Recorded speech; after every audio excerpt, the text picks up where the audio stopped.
Waalaikumsalam warahmatullahi wabarakatuh. Assalamualaikum semuanya, selamat sejahtera bagi kita semua. Yang terhormat Ketua aku, Bapak Ibu teman Putra FRM, dan juga teman-teman sekalian yang sudah berkesempatan hadir di pembelajaran pada hari ini. Nah, pada pagi ini kelompok 1 akan melaksanakan diskusi dengan tema penerapan taksonomi Bloom dalam pembelajaran sejarah.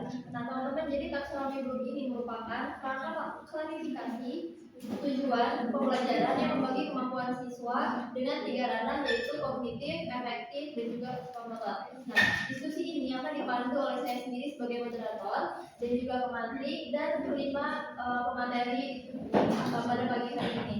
Nah, setelah itu forum akan dibuka untuk pertanyaan atau tambahan pendapat dari teman-teman. Jadi untuk mengefisiensikan waktu, kita mulai saja. Saya persilakan pemantik untuk menyampaikan paparan awal sekaligus pertanyaan yang lucu. Terima kasih kepada moderator. Sebagaimana taksonomi Bloom merupakan kerangka yang sangat berpengaruh dalam dunia pendidikan, baik dalam aspek kognitif, afektif maupun psikomotor. Tanpa berlama-lama, langsung saja kita mulai materinya. Nah, pertanyaan pertama untuk pemateri Siti Salma. Dalam pembelajaran sejarah, guru sering menekankan pemahaman bagaimana cara menerapkan ranah kognitif tingkat tinggi, analisis, evaluasi, dan menciptakan tanpa mengabaikan kemampuan dasar siswa. Bagaimana Saudara Salma? Izin jawab ya. Menurut saya itu dari ranah kognitif sangat dominan.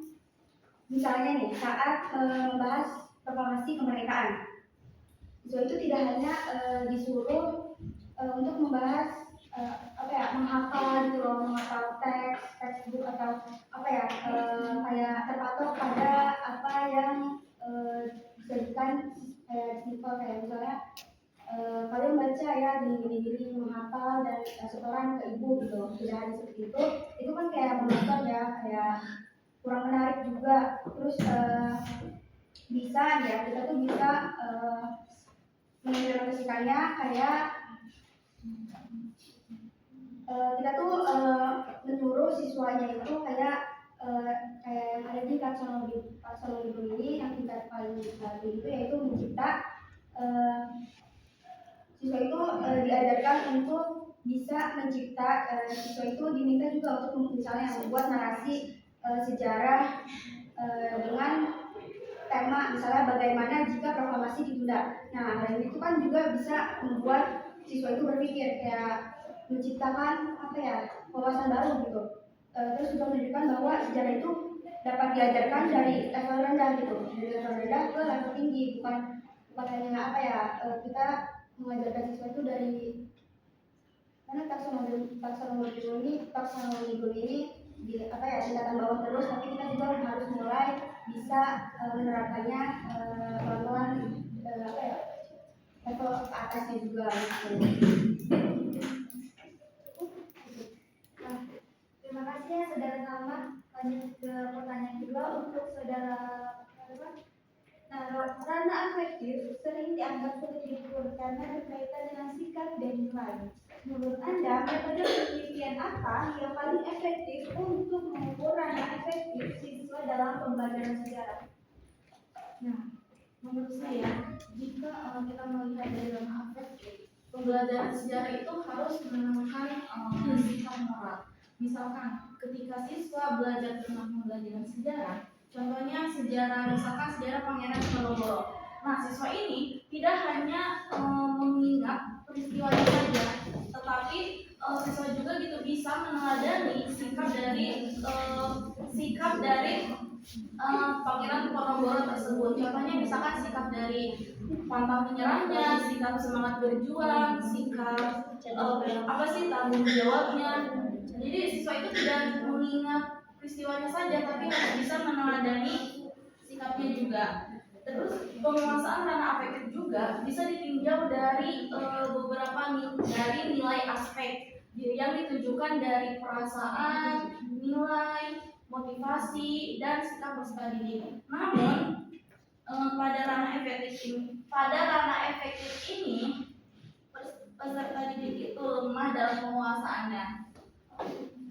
Terima kasih saudara Eva. Selanjutnya pertanyaan ke Nur Fitri ya. Nah, pertanyaannya ini, seringkali perkembangan teknologi digital, bagaimana pendekatan ranah psikomotorik dalam pembelajaran sejarah bisa didapat dengan media modern seperti vlog, podcast, atau infografis? Ya, oke. Menjawab juga yang tadi saya jelaskan juga tentang ranah efektif. Di sini juga saya menjelaskan tentang ranah psikomotorik. Nah, di ranah psikomotorik ini, siswa dapat ditinjau itu memiliki keterampilan dalam memahami kayak memahami yaitu ranah psikomotorik tersebut. Nah, yang ini tuh merupakan implementasi dari kegiatan belajar mengajar di kelas. Jadi peserta didik ini tidak hanya cukup kayak menghafal, gitu kan, membaca ataupun memahami teori-teori saja, tetapi siswa juga harus mampu kayak memahami dari ranah psikomotorik tersebut, yang dimana akan tetapi peserta didik ini juga harus dapat daya implementasinya, yang dimana ini tuh dalam menerapkan ilmu itu harus memiliki yang dimana itu ada ranah psikomotorik. Saya juga tadi sepakat yang Reva tadi jelaskan bahwa dari semua tambahan yang Reva jelaskan tadi, itu siswa itu bisa membuat tentang kayak poster sejarah, vlog sejarah, terus kayak bikin mapping, karena itu tuh bisa membuat siswa tidak monoton gitu tuh. Kayak ada kayak bisa juga membuat kayak drama-drama tentang sejarah tadi yang Eva jelaskan itu tentang sejarah kerajaan di Diponegoro. Terus juga bisa tentang kayak berkolaborasi antara vlog dan juga membuat karya visual yang tentang sejarah tersebut. Lalu di sini juga bisa membuat siswa itu berpikir kritis dan juga pembelajaran ini menjadi lebih seru dan juga efektif. Kalau lebih sekali ya, kita lanjut ke materi yang paling tinggi. Nah, pertanyaannya itu, taksonomi burung berarti menempatkan menciptakan sebagai puncak kemampuan berpikir dalam konteks pembelajaran sejarah. Apakah benar-benar realistis bagi siswa sekolah menengah untuk menciptakan tahap mencipta? Mengapa demikian? Ya, menurut saya taksonomi Bloom ini tuh merupakan salah satu kerangka penting dalam dunia pendidikan. Nah, awalnya Bloom ini tuh taksonomi Bloom ini tuh menyesuaikan untuk membantu guru dalam merancang tujuan pembelajarannya, yaitu terutama dalam ranah kognitif. Nah, terus tujuan pembelajarannya itu terutama dimulai dari kemampuan yang sederhana, yaitu mengingat, sehingga yang paling tinggi itu sekarang D6, yaitu mencipta. Nah, dengan cara inilah guru itu bisa lebih mudah untuk mengukur gitu sejauh mana bahwa siswa ini bisa memahami materi yang guru sampaikan. Nah, bahwasanya juga taksonomi Bloom ini pada revisi awal atau yang belum direvisi itu mempunyai keterbatasan. Kadang penekanannya itu terlalu besar gitu pada kemampuan mengingat. Nah, padahal dalam pendidikan modern saat ini tuh menghafal saja itu tidak cukup. Siswa itu perlu dilatih untuk berpikir kritis, menganalisis dan mengembangkan ide-ide yang baru. Nah, oleh karena itulah taksonomi Bloom ini direvisi yang dilakukan oleh Anderson dan Caldwell pada tahun 2001 itu menjadi penting untuk menyesuaikan kerangka yang digunakan dengan kebutuhan zaman sekarang. Terima kasih saudara. Bagaimana hubungan penerapan taksonomi Bloom dalam pembelajaran sejarah dengan tujuan pendidikan nasional untuk membentuk siswa yang berkarakter dan berdaya saing global? Jadi menurut saya sendiri keunggulan utama dari taksonomi. Jadi menurut saya sendiri keunggulan utama dari taksonomi Bloom ini dapat membantu guru dalam menyusun pembelajaran pembelajaran yang lebih sistematis gitu.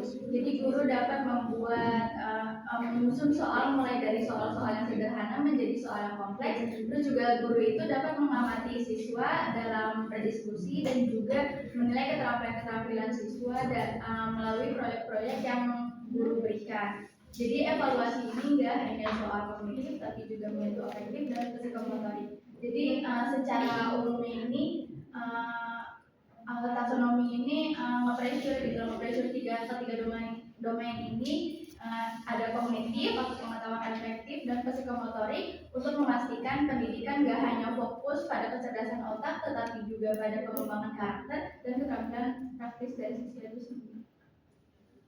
Terima kasih kepada semua pemateri. Selanjutnya akan diserahkan kepada moderator. Terima kasih kepada seluruh pemateri dan juga pemateri.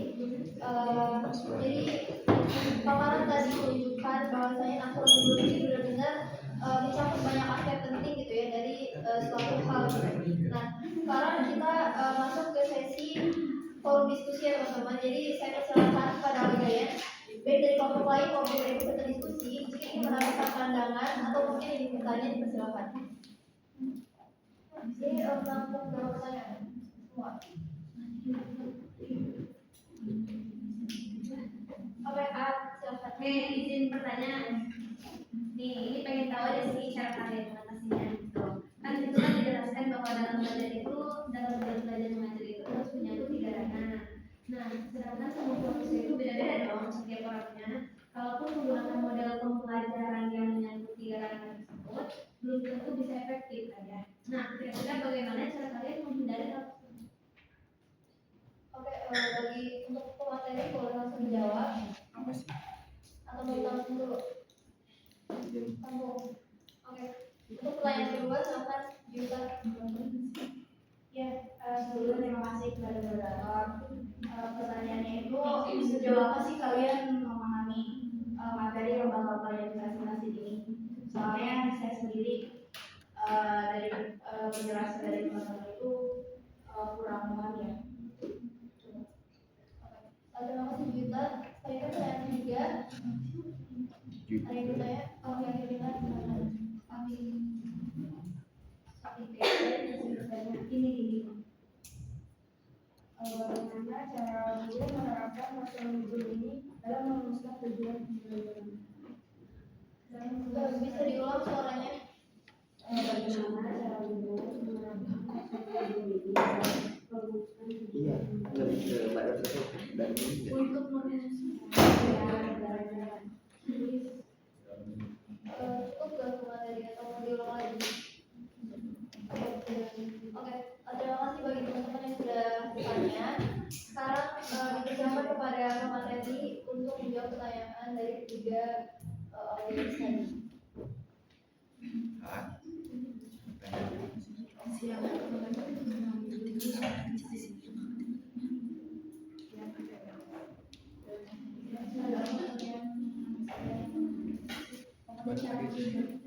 Bisa langsung dijawab.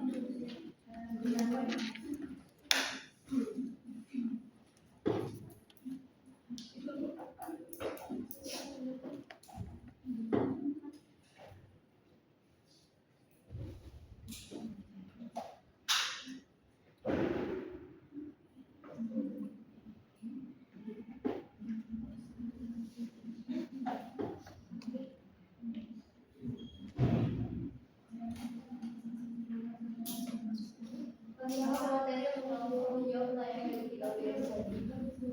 Ya, jadi menjawab pertanyaan kita ya. Kita Jadi kita membahas, jadi kita kali itu ya. Jadi kita presentasi kali itu membahas taksonomi Bloom dalam tingkat revisian, di mana pengertian taksonomi Bloom itu kerangka konseptual yang dikembangkan untuk mengklasifikasi tujuan pendidikan ke dalam kategori yang sistematis.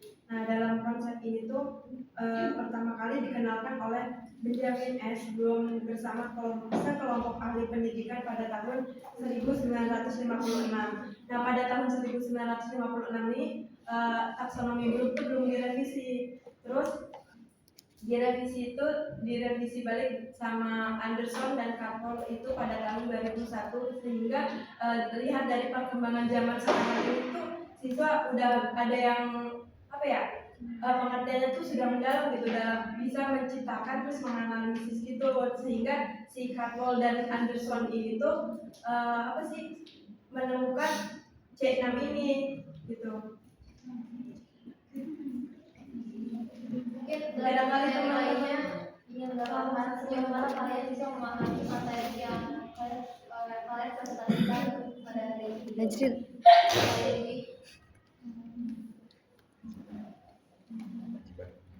ada yang menambahkan?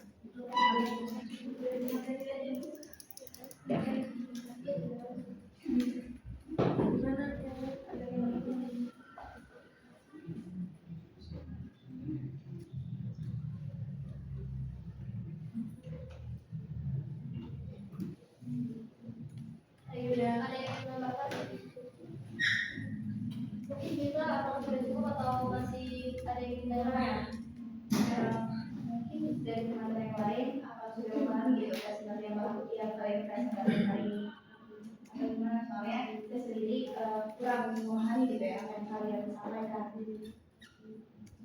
Ya mungkin dari teman-teman materi lainnya silakan.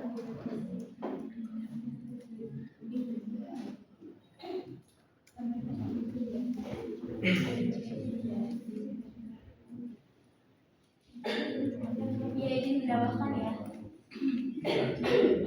Yang tadi saya sudah jelaskan bahwa saya itu menjelaskan tentang ranah psikomotorik, yang dimana ranah psikomotorik itu kayak berhubungan dengan kompetensi fisik siswa, kayak motorik siswa, terus kayak tindakan nyatanya, kayak misalnya itu dalam pembelajaran itulah siswa itu harus menerapkan ranah psikomotorik tersebut, kayak misalnya cara membuat keterampilan seperti membuat drama-drama sejarah, terus kayak membuat peta sejarah, terus kayak vlog-vlog sejarah juga dalam setiap KBM di kelas tersebut. Terus tujuannya ranah psikomotorik ini juga kayak bisa mengembangkan kemampuan siswa untuk belajar efektif. Lalu kayak melatih pemikiran siswa tersebut untuk mencerna atau membuat pola pikirnya itu lebih bagus lagi. Terus kayak siswa juga bisa mempersiapkan menerapkan teori di dalam praktik tersebut. Karena kan kalau misalnya di dalam setiap ranah psikomotorik ini tidak menjalankan atau tidak mencontohkan yang sebagaimana kayak misalnya membuat drama atau blog-blog tersebut, nanti siswa kayak misalnya nggak terlalu bisa berpikir secara efektif atau aktif gitu. Kalau menurut saya. Mungkin dari materi lainnya ada yang menambahkan? Karena ini pertanyaannya menyeluruh gitu ya, bagaimana sejauh mana kalian memahami gitu mengenai materi yang kalian bahaskan tadi. Ya kayak izin nambahin juga yang cerita. Jadi taksonomi Bloom sendiri ini udah saya singgung sendiri gitu loh tadi. Jadi terdiri dari 3 ranah utama. Yang pertama itu ada kognitif, afektif, dan psikomotorik. Jadi kalau kognitif ini berkaitan dengan kemampuan berpikir siswa, terus juga mencakup aktivitas mental seperti mengingat, memahami, menerapkan, menganalisis, mengevaluasi, dan menciptakan. Dan di taksonomi Bloom ini sendiri ini juga kan nge-pressure guru gitu loh. Jadi nge-pressure guru buat nggak cuma hanya mendidik siswa untuk menghafal, tapi juga dalam di taksonomi Bloom ini itu mempunyai salah satu ranah juga, yaitu ranah afektif yang berfokus pada aspek emosional, sikap, nilai, dan motivasi. Jadi ranah ini mencakup proses seperti menerima, menanggapi, menghargai, mengorganisasi, dan menginternalisasi nilai. Dan yang terakhir itu juga ada ranah psikomotorik yang tadi udah disinggung sama sama Fitri. Jadi ranah psikomotorik ini itu berhubungan dengan keterampilan fisik dan motorik siswa sendiri itu, seperti kayak koordinasi, manipulasi, dan penggunaan alat secara efisien. Cukup juga atau masih bingung? Cukup, terima kasih. Mungkin dari teman-teman lainnya ada yang ingin menambahkan atau ingin menanggapi jawaban dari materi tadi? Kalau cukup dan cukup ya teman-teman. Cukup. Oke, mungkin lanjut ke pertanyaan selanjutnya. Pertanyaan dari Aat atau dari Lina, silakan menjawab.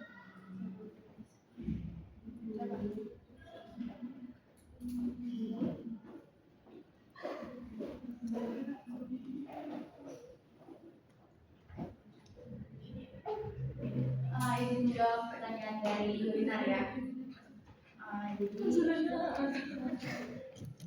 Tadi Yulinar nanya gimana sih cara guru menerapkan taksonomi Bloom dalam merumuskan tujuan pembelajaran. Jadi dalam menerapkan taksonomi Bloom dalam merumuskan tujuan pembelajaran sendiri ini berarti guru menggunakan paduan berjenjang untuk make sure siswa ini buat nggak menghafal aja, tapi juga mampu berpikir kritis dan kreatif. Caranya dengan menggunakan kata kerja organisasi yang spesifik sesuai dengan tingkatan kemampuan yang ingin dicapai dari yang paling rendah hingga yang tertinggi. Contoh singkatnya itu tuh kayak pertama itu mengingat siswa dapat menyebutkan tanggal proklamasi kemerdekaan itu tingkat rendah, dan yang tingkat tingginya itu menganalisis. Jadi siswa dapat menganalisis dampak politik dari proklamasi tersebut gitu loh. Jadi dengan merumuskan tujuan seperti ini, guru memastikan pembelajaran berfokus pada pengembangan kemampuan berpikir yang komprehensif. Cukup ya benar atau masih ada yang bingung? Mungkin dari teman-teman lainnya atau dari materi ada yang ingin menambahkan, dipersilakan. Boleh dipersilakan. Pertanyaan ini, cara guru menerapkan taksonomi Bloom dalam merumuskan tujuan pembelajaran. Izin menanggapi. Berarti kalau tadi kan katanya mengingat itu masih yang rendah ya, sedangkan yang tingginya apa tadi? Menganalisis. Berarti itu menggunakan pendekatannya kolaborasi dengan pendekatan lain gitu, atau cuma emang pendekatannya taksonomi Bloom aja gitu. Kalau mengamati kan bisa dengan pendekatan apa tadi berbasis masalah? Ya itu berbasis masalah gitu, berarti bisa kolaborasi dengan model tersebut gitu apa emang? Karena kalau dilihat dari problem gitu kan, itu termasuknya ke model. Jadi kita misalkan ngambil model yang problem based learning, terus kita juga melihat dari yang menganalisisnya itu, melihat ke siswanya gitu. Kalau dari model ini tuh cocok kepada siswa, ya kita juga bisa dapat gitu tuh ngambil nilai si siswanya ini. Cukup Pak Jima atau ada yang Cukup. Ada yang menambahkan lagi teman-teman? Kalau cukup ya cukup ya. Cukup. Oke. Sekarang lanjut ke pertanyaan ketiga dari pertanyaan atas karena Izin menjawab ya. Tadi kan pertanyaannya cara mengatasi proses belajar mengajar yang mencakup 3 ranah ya tadi. Terus bagaimana gitu kalau misalnya siswa itu kan nggak sama gitu ya kemampuannya. Itu caranya itu salah satunya yang pertama itu bisa bikin variasi tugas, kayak misalnya ada tugas bikin ringkasan gitu. Untuk itu tuh untuk mengasah otak, diskusi bareng untuk melatih sikap berdiskusinya gitu kan. Terus juga ada kayak di dalam kelompok itu bikin poster atau video untuk keterampilannya. Terus selanjutnya itu yang kedua itu ada kasih pilihan ke siswanya, kayak biar mereka bisa ngerjain sesuai yang cocok sesuai sama yang cocok itu sama yang dia minati gitu. Jadi nggak misalnya dia itu dia tuh minatnya di bidang, misalnya kalau misalnya ada kelompok dia itu bagian edit atau bagian mencari sumber dan lain-lain teorinya ya, kayak misalnya ya seperti itu, tapi tetap ada hubungannya gitu sama tujuan belajar. Terus selanjutnya itu pelan-pelan gitu, kayak pelan-pelan ningkatin seperti apa yang ada di taksonomi Bloom ini. Kayak kalau ada apa namanya tingkatin kayak misalnya dari yang paling rendah gitu, yang paling mudah, jangan langsung dipaksa untuk anak itu untuk apa ya langsung ke tingkat tinggi kayak langsung create gitu, jangan langsung biar cepet nih gitu kan anak-anak biar terbiasa juga kalau kayak gitu nanti anak-anaknya malah kaget gitu kan. Bisa ditingkatinnya pelan-pelan mulai dari tingkatan yang paling bawah gitu kan. Terus juga ada selanjutnya ada kerja kelompok. Nah anak-anak itu bisa saling yang tadi apa namanya bisa saling mengisi minat bakatnya minat apa ya ini ya minat dirinya gitu kan di dalam kelompok itu. Terus selanjutnya itu ada guru fleksibel, nggak harus gitu kaku kayak semua ranah sama rata, nggak harus semuanya diterapin gitu nggak, tapi lebih melihat lagi gitu anaknya tuh minatnya kemana gitu, terus juga dibimbing jangan kayak dikasih doang gitu, tapi kitanya nggak merhatiin atau nggak apa ya namanya ngebimbing gitu lah pokoknya kayak kita ngikutin si anaknya gitu. Iya, Ya boleh. ya, izin menambahkan ya, Nazril Ilham Pratama dari kelompok 6 terkait yang pertanyaan Aat gitu ya. Nah mungkin kan semua siswa itu kan beda-beda kan Aat, mungkin salah satunya itu kita sebagai pengajar, pengajar atau calon guru gitu ya, mengajak si siswanya itu kayak mengunjungi tempat-tempat yang bersejarah ya, misalkan kayak museum gitu, supaya si siswanya tuh kayak nggak bosan gitu di dalam ruangan saja gitu. Itu bisa menjadi salah satu kayak kan gak semua siswa kan suka kan kayak gitu, tapi kalau misalkan kita mengajak ke kayak museum-museum gitu, otomatis pastinya kayak excited gitu kan, kayak ngeliat koleksi bersejarah gitu lah. Terima kasih.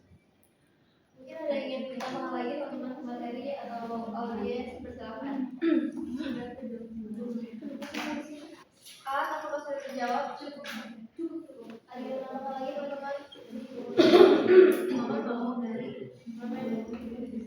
Oke, jadi mungkin ya intinya guru itu kayak harus fleksibel gitu. Jadi kalau misalkan satu cara nggak efektif itu kayak coba cari-cari cara yang lain supaya siswa tuh minat gitu sama apa namanya pembelajaran itu. Jadi jangan dipaksain gitu ya.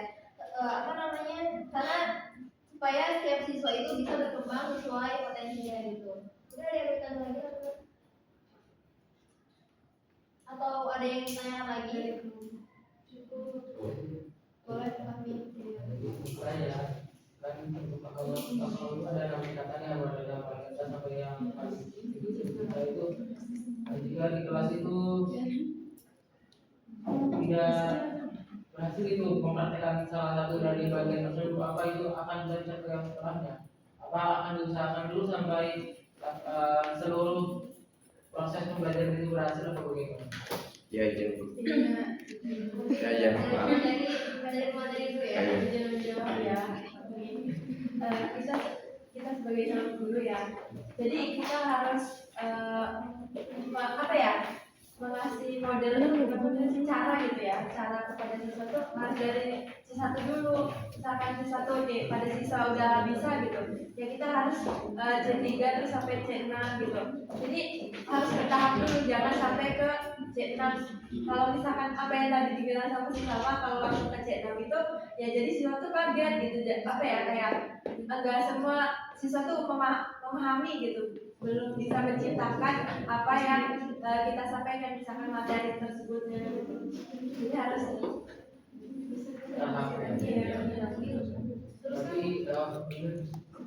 Tadi dijelasin juga bahwa guru itu kan harus memberikan variasi belajar itu sesuai kemampuan siswa gitu. Jadi kalau misalnya siswanya suka A misalkan, ya berarti kita ngikutin siswanya suka itu gitu, biar dia itu belajarnya nggak bosan gitu, dia tuh karena dia tuh suka paksa gitu loh, karena terpaksa gitu. Kalau dia suka sama pembelajaran yang kita kasih gitu. Iya izin menyangka.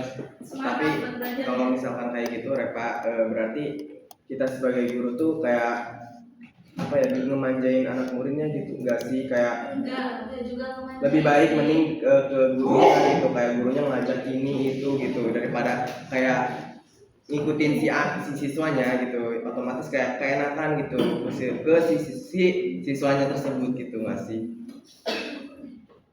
Iya.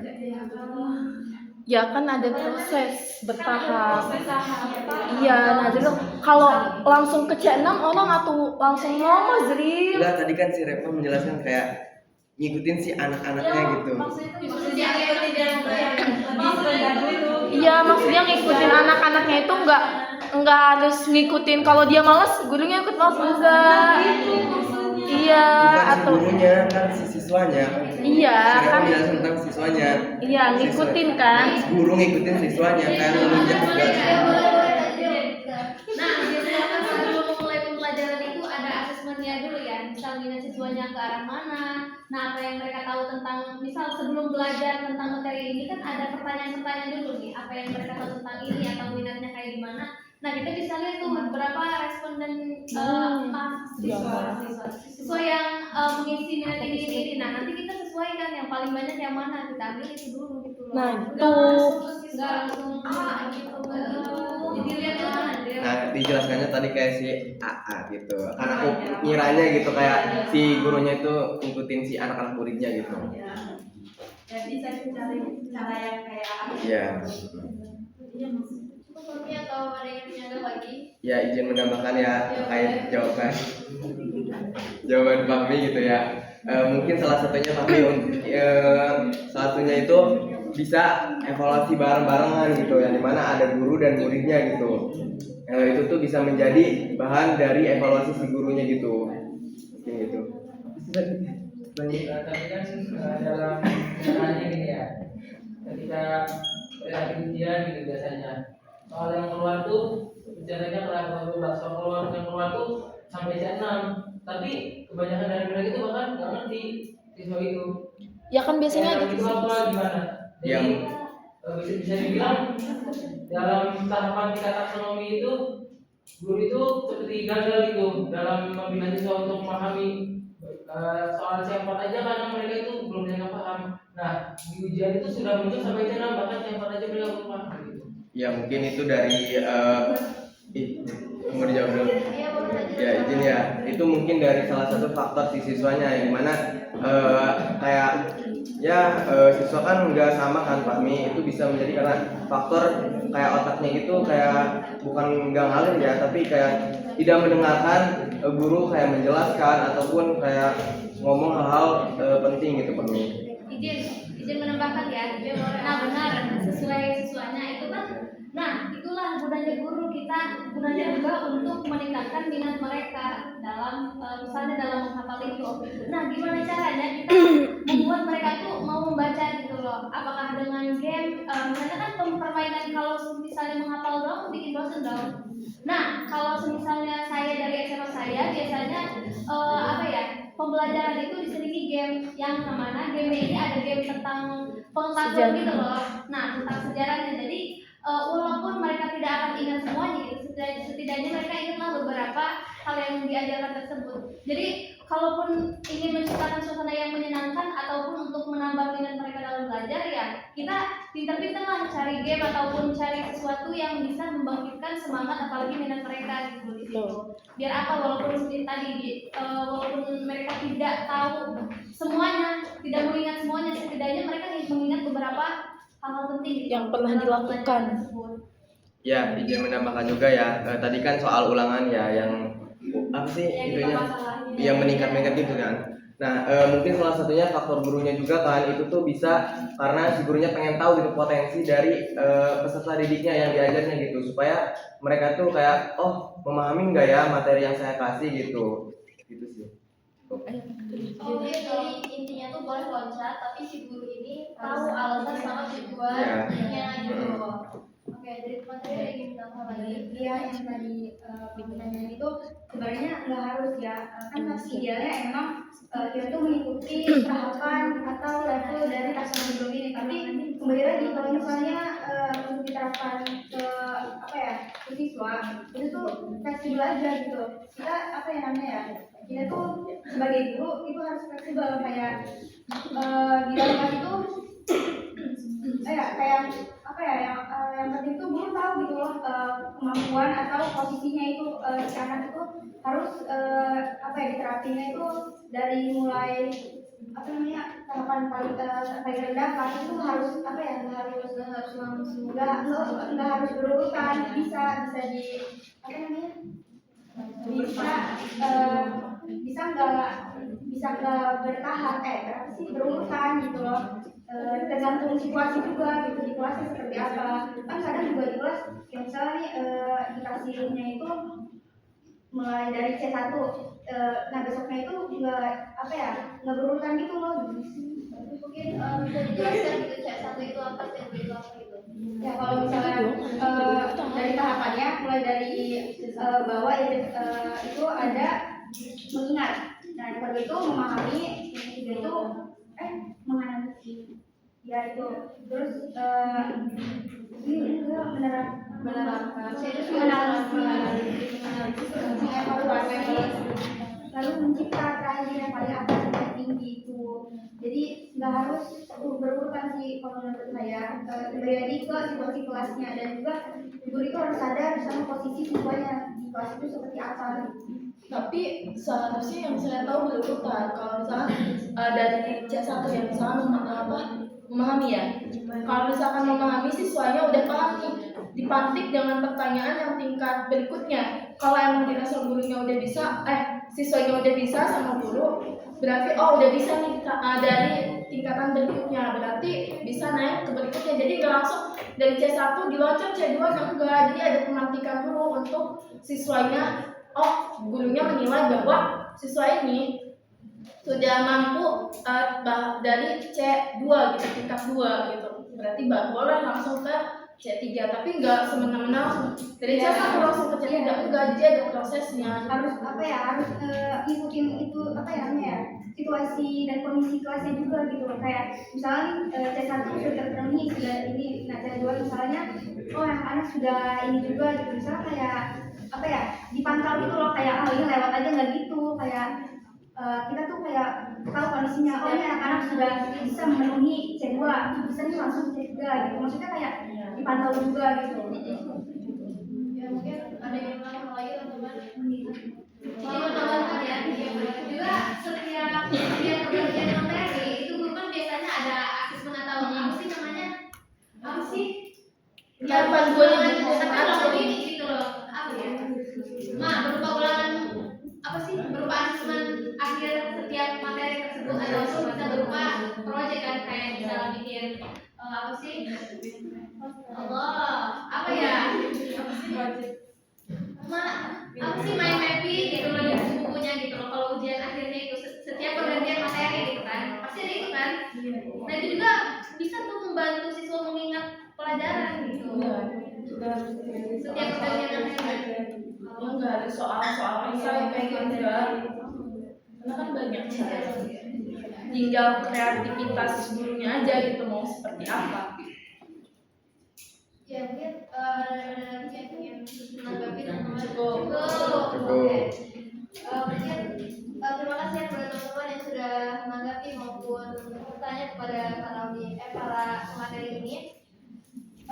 Dari diskusi ini dapat disimpulkan bahwasanya taksonomi Bloom ini membantu untuk merancang pembelajaran sejarah secara menyeluruh dari ranah kognitif, afektif, dan juga psikomotor. Jadi taksonomi Bloom ini semakin menegaskan bahwasanya tujuan akhir pembelajaran ini adalah menciptakan, yaitu menghasilkan karya nyata yang kreatif. Nah dengan demikian pembelajaran sejarah ini tidak lagi hanya hafalan saja, tetapi juga membentuk siswa yang cerdas, berkarakter, dan terampil. Mungkin sekian diskusi kita hari ini. Sesi sebagai moderator, mohon maaf apabila ada kesalahan dan juga materi juga. Terima kasih. Wassalamualaikum warahmatullahi wabarakatuh. Waalaikumsalam.